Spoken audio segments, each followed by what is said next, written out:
Well, here we are, back at BourseTV, Rod North and Alex Lowen. We've had a huge year so far, and we're looking forward to a fantastic 2025, Alex. 2025 is going to be the most awesome year for everyone. And tell us about where you're thinking the market will get Well, it's going to be very exciting because certainly when you look at the investment clock, we've had a fantastic sort of last 6 months where the market has risen quite extensively. Both in the US, we've seen the market rise to 44,000, which is incredible. And the Australian All Ordinaries index got up to 8,500. What we're really waiting for into 2025, though, is those interest rates, that cash rate, to come down, and inflation. And I think once that starts to happen, we really should start to see the move from where we are here in what's called the recovery phase, up to the boom phase. Good. So we've got some pretty good expectations for rising markets. And what will happen when interest rates drop, what we'll see is companies perform better because the costs to them will be a lot less.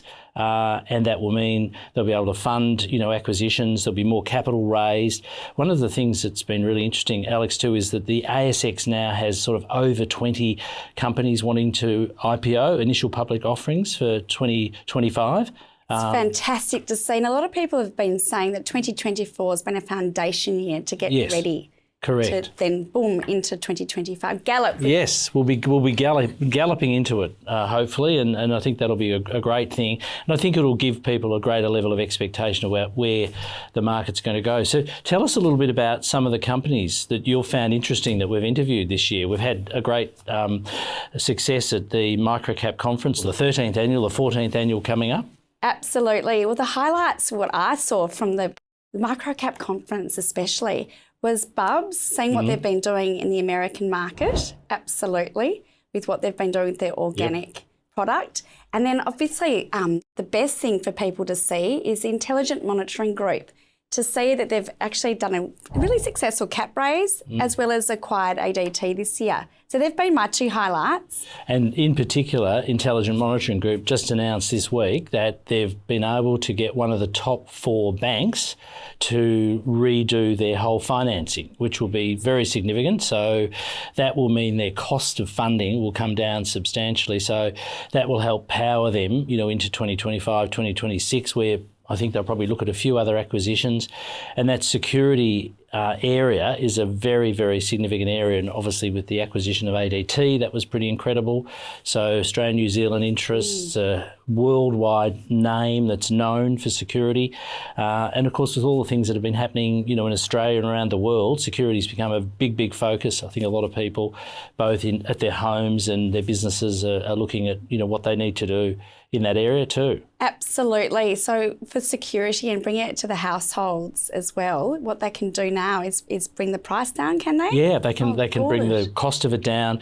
And I think a lot more people too, particularly with parents that are wanting to live at home, they've got a fantastic suite of products that enable peace of mind for children of elderly parents. Some of them are in their sort of 80s as well. They're actually looking to be able to have a better level of monitoring. So if something happens in the home, they can contact a security company very quickly or let their children know. So all that's going to be, pretty interesting, watching all that happen. And of course, with 5G, quality of cameras, quality of preventing stuff from happening. As well, is really interesting. And we also saw that group at the conference too that has that smoke screen effect, which is pretty amazing as well. Absolutely. And what they'll be doing also with the construction industry as the economy does shift. Yes. And with land tax. Well, that's right. Well, of course, that hasn't been great. Victoria's a bit tricky. We're paying, very high taxes on every front. We really don't want more people exiting Victoria. We want them to stay here because it is a great place to live.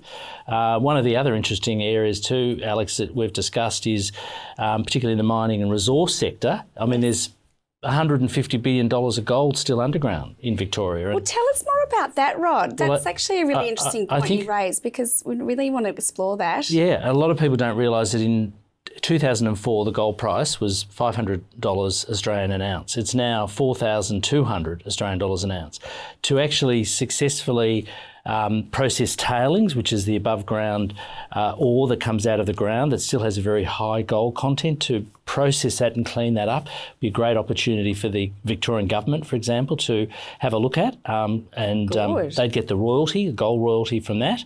But of course, there's still a lot of gold underground as well. And in that context of, well, what makes it profitable to take it out of the ground, it kicks in at about $1,000 Australian an ounce. And we're at nearly 4.2 an ounce, so 1,000 an ounce. So it makes it very profitable to do that. And I think, the government of Victoria is looking for ways to increase revenue and through taxes, and probably the royalty they get from that would be substantial. So sometimes, things like that are right in front of your nose, and we should be looking at it, because we all know marvellous Melbourne was built on gold in the 1850s, and it's still there. And it could really solve a lot of issues right now. And all the new technology that's available through satellites and drones and all that are able to identify the mineralisation underground, whereas 100 or so years ago that would have been impossible. All the gold that was removed back in the 1850s was in low-lying areas, like in Gippsland, at Walhalla, whereas in the Gippsland Ranges there's a lot of gold there. So, there's an opportunity to pivot there as well, which creates excitement. So sometimes, as I said, things can be right in front of your nose, can't they? Absolutely. And we'll be able to show our viewers, we'll take you around to see these sites and make sure you're in the loop in 2025.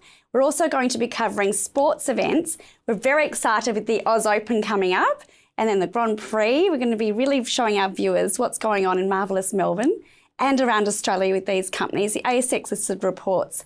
We're going to springboard and gallop into 2025 with BourseTV, aren't we? Absolutely. And what we want is lots of people to come into the studio, because I think we can represent their brand and their company in a way that just doesn't currently exist in the way it's been done. We got a bit lazy during COVID, and we, relied too heavily on Teams, Zoom and Skype. Whereas there's nothing better than getting a produced, directed and edited with overlays and B-roll in a studio that then goes out to that client base or shareholders, investors, the wider market. I think that's absolutely the way we need to see it go. So it's going to be a very exciting 2025 for BourseTV. Absolutely. We look forward, to working with you as we have this year into 2025. So Alex, we've had a great year in 2024. 2025 only is going to be a lot better for us, and we're looking forward to that. But what we really want to do is get more people into Studio B Media.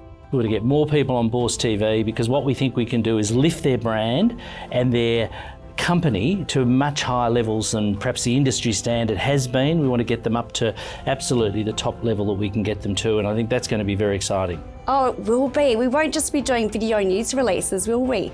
With the ALX report, we're actually going to be with BourseTV, doing this co-hosting with Rodney. It's been such a joy in 2024, and we're going to springboard that into 2025 here with Studio B Media. So do contact us at info@boursecommunications.com.au. Thank you so much for watching, and keep positive.